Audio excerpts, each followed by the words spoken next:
Hello दोस्तों, स्वागत है हमारे इस यूट्यूब चैनल में। आज की इस वीडियो में हम क्लोर क्षार प्रक्रिया के बारे में जानेंगे। क्लोर क्षार अभिक्रिया क्या होती है? यह एक ऐसी प्रक्रिया है जिसमें सोडियम क्लोराइड की विलयन से सोडियम हाइड्रोक्साइड विलयन का निर्माण किया जाता है। यहाँ पर मैंने दिखाया हुआ है जो आपका सोडियम क्लोराइड विलयन है, सोडियम क्लोराइड का जो जलीय विलयन है उसमें विद्युत धारा प्रवाहित करते हैं, तो जो आपका सोडियम हाइड्रोक्साइड प्राप्त होता है, इस प्रक्रिया को हम क्लोर क्षार प्रक्रिया कहते हैं। अब बात आती है कि इसमें क्लोर क्षार प्रक्रिया ये जो है इसका नाम यही क्यों है, यानी कि ये जो प्रक्रिया है या जो निर्माण की विधि है इसमें इसको क्लोर क्षार प्रक्रिया क्यों कहते हैं? तो उसका कारण यह है क्योंकि इस निर्माण में क्लोरीन गैस भी आपकी बनती है, हाइड्रोजन गैस भी बनती है, इसलिए इसको क्लोर क्षार प्रक्रिया कहते हैं। देखिए, क्लोर शब्द जो है यहाँ क्लोरीन गैस के बनने के कारण यहाँ पर क्लोर शब्द लिया गया है, और इसमें NaOH एक क्षार है जो कि ये भी बनता है, तो इसलिए इसको क्षार कहा गया है। तो ये जो संपूर्ण प्रक्रिया है इसको हम क्लोर क्षार प्रक्रिया इसलिए कहते हैं क्योंकि इसमें सोडियम हाइड्रोक्साइड नामक क्षार और क्लोरीन गैस बनती है। तो ये आपकी प्रक्रिया है। इसमें ये कई बार पूछी गई है बोर्ड एग्जाम में 2 या 4 नंबर में, तो इसको बहुत ही अच्छे से वॉच करिएगा और ये लर्न भी रखिएगा। इस प्रक्रिया में देखिए क्या क्या होता है।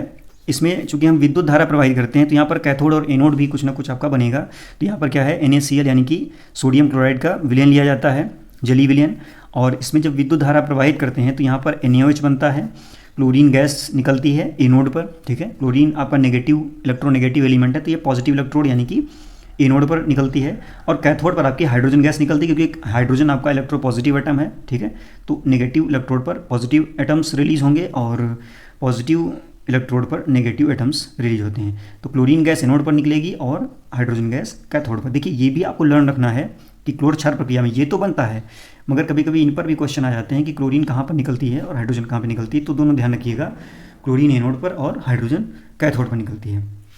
आगे बढ़ते हैं। इसमें जो तीनों उत्पाद आपके निकल रहे हैं, चाहे सोडियम हाइड्रोक्साइड है, चाहे क्लोरीन गैस हो, चाहे आपकी हाइड्रोजन गैस हो, तीनों की तीनों क्या है, इंपॉर्टेंट हैं और तीनों ही आपके उपयोगी हैं। देखिए, सोडियम हाइड्रोक्साइड जो होता है वो लैब में तो यूज होता ही है, ठीक है, साथ में क्या होता है, साबुन और अपमार्जक बनाने में, जो आपके नहाने वाले साबुन हैं, ठीक है, कपड़े धोने वाले साबुन हैं, इनमें भी इसका इस्तेमाल होता है। Cl2 जो है आपकी क्लोरीन गैस एक कीटनाशक की तरह प्रयुक्त होती है, और PVC यानी कि पाइली वाइनिल क्लोराइड नाम की एक प्लास्टिक होती है जिसको बनाने में Cl2 का उपयोग किया जाता है। हाइड्रोजन गैस का उपयोग क्या है? हाइड्रोजन गैस एक तो ईंधन के रूप में बहुत अच्छे से इस्तेमाल होती है क्योंकि हाइड्रोजन गैस जो होती है उसमें रेसिड्यू नहीं होता है, उसमें अवशेष या उसमें कार्बन एमिशन नहीं होता, इसलिए सबसे अच्छा ईंधन हाइड्रोजन माना जाता है। तो एक तो इसका हाइड्रोजन ईंधन के रूप में यूज होता है, दूसरा अमोनिया गैस यानी कि NH3 गैस जो है इसको अमोनिया कहते हैं, इस गैस को बनाने में भी हाइड्रोजन का उपयोग किया जाता है। तो ये बहुत ही इंपॉर्टेंट विधि है। यहाँ पर मैं डायग्राम इसका बना रखा है क्लोर क्षार प्रक्रिया का, देख सकते हैं।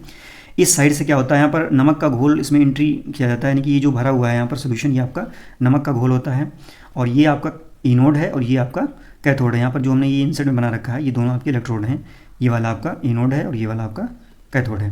तो यहाँ पर जैसे इसको भरते हैं उसमें इलेक्ट्रिसिटी पास करते हैं, ये बैटरी यहाँ पर लगी है प्लस माइनस, ठीक है, यहाँ बैटरी जैसे कनेक्ट करते हैं तो उसमें विद्युत धारा प्रवाहित होने लगती है, और इस साइड यानी कि एनोड पर, यहाँ पर मैंने दिखाया भी था एनोड पर क्लोरीन गैस, तो यहाँ जो आउटलेट बना हुआ है इससे क्या होती है, क्लोरीन गैस बाहर जाती है, और ये कैथोड है तो कैथोड की साइड जो आउटलेट बना है इससे हाइड्रोजन गैस बाहर जाती है। यहाँ पर जो डॉट डॉट हमने दिखा रखा है एक झिल्ली लगी होती है जिससे केवल आयन ही इधर से उधर जा सकते हैं, ठीक है, बाकी इसमें कुछ भी मटेरियल इधर उधर नहीं जा सकता है। तो यहाँ देखिए जैसे Cl है, Cl यहाँ से डिस्चार्ज होता है, इधर भागता है, और H जो है OH या H और Na+ ये दोनों इधर आते हैं, ठीक है, Cl- और ये इधर जाता है, OH- और Na+ इधर से इधर आते हैं। तो यहाँ पर क्या है, नीचे जैसे जैसे ये प्रक्रिया बढ़ती है तो यहाँ पर नीचे साइड में क्या होता है, NaOH, यहाँ पर ये लिखा हुआ है, हमने दिखा रखा है, NaOH और नमक का घोल प्राप्त होता है। बाद में इसको क्या करते हैं, आसवन द्वारा अलग कर लिया जाता है, रासायनिक विधियों द्वारा अलग कर लिया जाता है। तो ये डायग्राम भी इंपॉर्टेंट है, इसको समझना भी आपको पड़ेगा, और अगर एग्जाम में आता है क्लोर क्षार प्रक्रिया क्या है तो ये सारा मैटर देने के बाद आपको डायग्राम भी बनाना आवश्यक है। तो वीडियो कैसा लगा कमेंट करके ज़रूर बताइएगा। चैनल पर नए हैं तो चैनल को सब्सक्राइब और वीडियो को लाइक ज़रूर करें। धन्यवाद।